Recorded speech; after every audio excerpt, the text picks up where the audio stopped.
ہندا ممبئی سے سوال کرتی ہیں کہ رجب شریف کی جو نیاز ہوتی ہے اس میں حیض والی عورت اگر چاہے تو اس کے بنانے کے کاموں میں ہاتھ بٹا سکتی ہے یا اس کے کھانے کے لیے اس دسترخوان پہ بیٹھ سکتی ہے یا نہیں؟ یہاں سوال پوچھا کہ رجب میں جو نیاز ہوتی ہے، رجب میں تو بہت ساری نیازیں ہوتی ہیں، اور غریب نواز کی چھٹی بھی ہوتی ہے، اور حضرت امام جعفر صادق رضی اللہ تعالیٰ عنہ کہ کنڈے کی نیاز بھی ہوتی ہے، حضرت امیر معاویہ کی نیاز بھی ہوتی ہے، حضرت نوری میاں رحمہ کی بھی نیاز ہوتی ہے، اور کوئی خاص نہیں ہے کہ کسی ایک بزرگ کے نام ہو، تمام اولیاء کرام کے نام نیازیں ہوتی ہیں۔ میرے خیال میں یہ سوال جو ہے وہ کنڈے کی نیاز سے متعلق ہوگا، کیونکہ اسی کے بارے میں اس طرح کی مسئلے مشہور ہیں۔ اب لوگوں نے مسئلے جو ہیں وہ بالکل مسالے بنا دیے ہیں، وہ مسئلہ نہیں رہا بلکہ مسالہ ہو گیا۔ اپنی طرف سے جو چاہتے ہیں، جیسے کھانے میں آدمی ٹیسٹ بڑھانے کے لیے جو چاہتا ہے وہ لگا دیتا ہے، پھر اس میں اگر کاجو نہیں بھی پڑتا تو ڈال دیا، بادام نہیں بھی پڑتا تو ڈال دیا کہ چلو بھائی ٹیسٹ ہی تو بڑھے گا۔ تو ایسے ہی ان لوگوں نے مسئلے کو بھی مسالہ بنا رکھا ہے، تو جتنا چاہا ڈالا، جتنا چاہا نکالا۔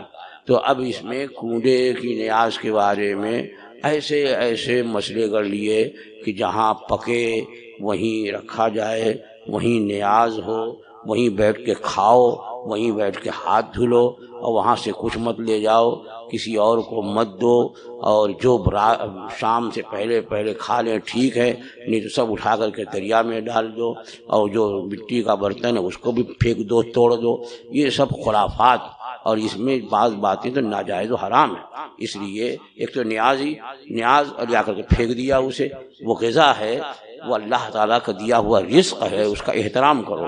تو اس لیے بہت سی غلط رسمیں بھی اس میں آ گئی ہیں۔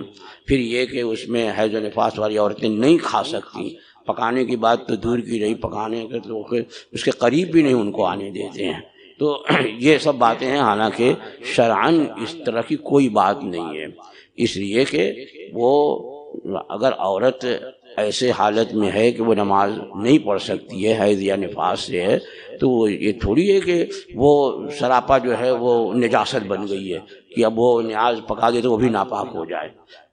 جب کہ حدیث پاک سے ثابت ہے کہ حضرت عائشہ صدیقہ رضی اللہ تعالی عنہا فرماتی ہیں کہ رسول اکرم سید عالم صلی اللہ تعالی علیہ وسلم نے فرمایا کہ مسجد سے چٹائی اٹھاؤ۔ تو میں نے عرض کیا حضور میں نماز پڑھنے کے لائق نہیں ہوں، یعنی مسجد میں چٹائی ہے، اب چونکہ حجر عائشہ یہ ہے، یہ مسجد ہے، تو اب یہ دروازہ ہے جو مسجد ہی میں آنے کے لیے، تو اب یہاں سے ہاتھ بڑھا کے اٹھانا تھا۔ تو سرکار نے فرمایا مسجد چٹائی اٹھاؤ، کہا کہ حضور میں نماز پڑھنے کے لائق نہیں۔ تو سرکار نے فرمایا کہ لیست حیضتک فی یدک، کہ تیرا حیض جو ہے تیرے ہاتھ میں نہیں ہے، یعنی مسجد میں داخل ہونا اس حالت میں عورتوں کو حرام ہے، ہاتھ بڑھا کر چٹائی لینا یہ منع نہیں۔ تو ہاتھ بڑھا کر کے لیجیے، گویا کہ ہاتھ وہ ناپاک نہیں بلا سکتا کہ پانی میں ڈال دے تو ہاتھ جو ہے وہ پانی بھی ناپاک ہو جائے، اور کھانا پکا دے تو وہ بھی ناپاک ہو جائے۔